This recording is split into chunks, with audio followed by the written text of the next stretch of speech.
Bismillahirrahmanirrahim. Assalamualaikum warahmatullahi wabarakatuh. Kami dari kelompok 2 mata kuliah Desain Pembelajaran Teori dan Terapan dengan dosen pengampu Bapak Dr. Wawan Gunawan SPD MPD yang terdiri dari 1. Hasanuddin, 2. Joko Sudarmono, 3. Budi Wahyuningsih, saya sendiri, 4. Jayat, 5. Dian Setiawan, 6. Firman AS. Akan menyampaikan model pembelajaran Degeng. Model pembelajaran Degeng memberikan keluasan dan keleluasaan bagi desainer dan pengembang untuk mengembangkan gagasan dan menuangkannya dalam karya nyata pada produk pengembangannya. Model Degeng termasuk model pengembangan pembelajaran meliputi beberapa hal. Yang pertama yaitu classroom focus, yaitu pembelajaran yang di dalamnya melibatkan pengajar, pembelajar, kurikulum, dan fasilitas. Yang kedua, untuk pengembangan paket pembelajaran digunakan secara klasikal atau individu, digunakan bersama-sama atau bagi mereka yang memiliki kebutuhan khusus. Yang ketiga, untuk pengembangan pembelajaran pada kapabilitas belajar fakta, konsep, prosedur, dan prinsip. Saya ulangi lagi, yaitu kapabilitas belajar fakta, konsep, prosedur, dan prinsip. Yang keempat, dalam pengorganisasian ini pembelajar menggunakan teori elaborasi baik pada strategi tingkat mikro maupun makro. Selanjutnya, bersifat perspektif, yaitu pembelajaran yang berorientasi pada tujuan dan pemecahan belajar. Dan yang terakhir yaitu memiliki langkah-langkah yang lengkap dan mampu memberikan arahan detail sampai pada tingkat produk yang jelas. Model Degeng memiliki 8 langkah pengembangan. 1. Analisis tujuan dan karakteristik bidang studi, yaitu seorang pendidik harus mampu menganalisis tujuan dan karakteristik dari bidang yang akan diajarnya. 2. Analisis sumber belajar, misalnya LKPD dan buku paket.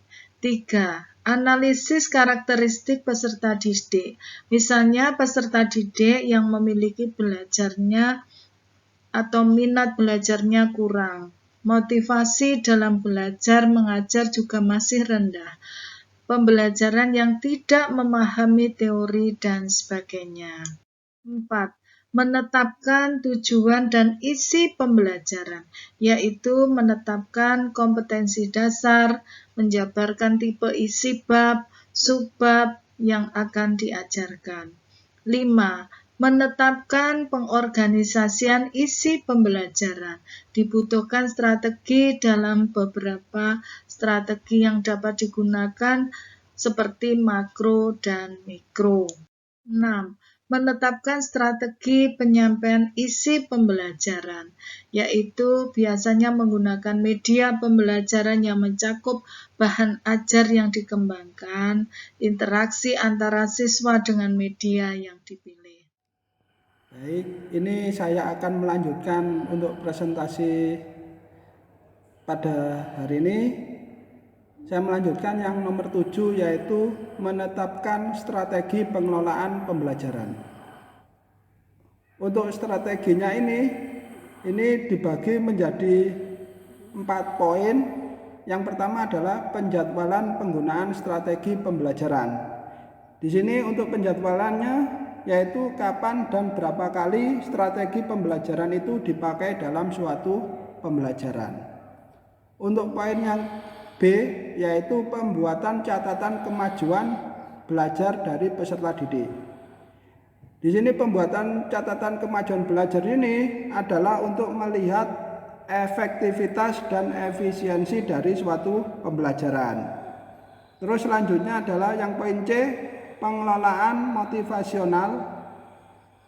Di sini motivasi belajar peserta didik dapat ditentukan dengan cara yang tepat dalam pengaturan penjadwalan strategi penyampaiannya. Yang D yaitu kontrol belajar.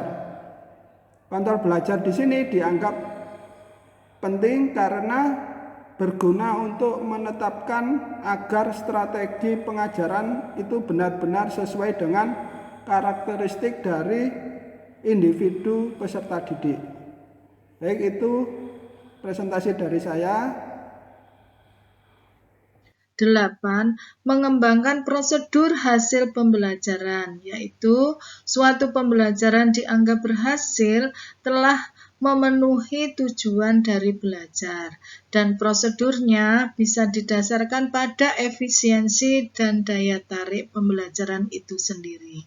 Demikian yang bisa kami sampaikan dari kelompok 2. Terima kasih. Wassalamualaikum warahmatullahi wabarakatuh.